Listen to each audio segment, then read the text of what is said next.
And welcome back. We are following the very latest out of Israel after the nation suffered the worst surprise attack in 50 years over the weekend. Yeah, let's tell you what we know right now. At least 700 people have died and more than 2,300 have been injured in Israel since Hamas carried out that attack on Saturday through the air and on the ground. That includes at least 9 Americans, according to U.S. officials. Thousands of rockets have been fired into the country. Yeah, and hundreds of terrorists crossing into Israeli territory, slaughtering hundreds at a music festival and taking over villages along the southern border.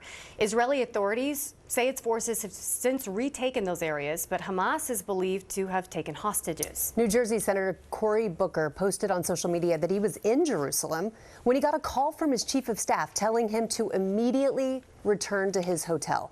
He has since safely returned to the U.S. and then posted this message on social media. I was jogging behind me in the old city when I got an urgent call from my chief of staff telling me to get back to the hotel as quickly as I could, that Israel was under attack.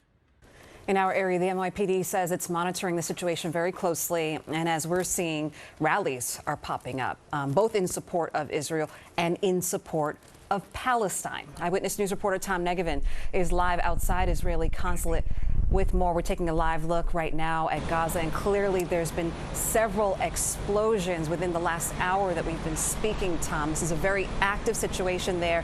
What are you seeing here in New York?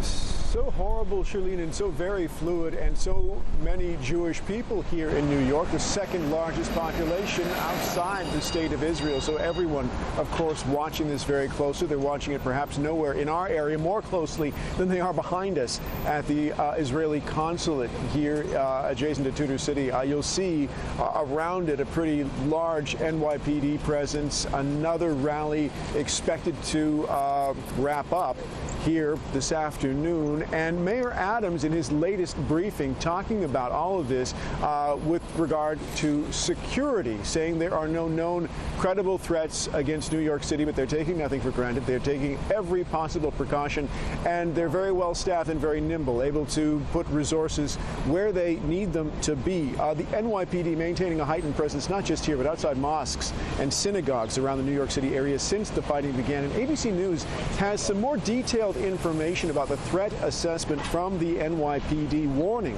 that people on either side of this conflict could attempt to take advantage of the fighting overseas and see targets here. So that's something else they are keeping an eye on. People, as you mentioned, gathering in support of Israel at several locations around the city yesterday, including the United Nations. And there was a large pro-Palestine rally at Times Square yesterday that wound up here.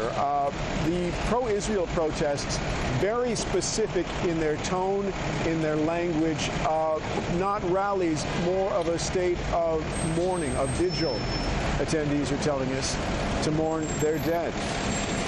A day on the Jewish calendar associated with joy, marking the conclusion of our high holiday season.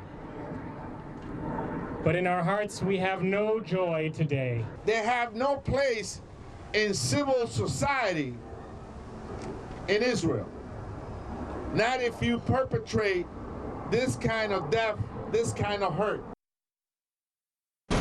Now, along with the pro-Israel rallies around the city, a pro-Palestine rally at Times Square wound up here yesterday. There were a few arrests, a few citations issued for civil disobedience, but it didn't escalate to violence. The NYPD, of course, watching rallies planned for around the city today, hoping that things stay peaceful, but very, very determined to do everything they can to make sure they keep it that way.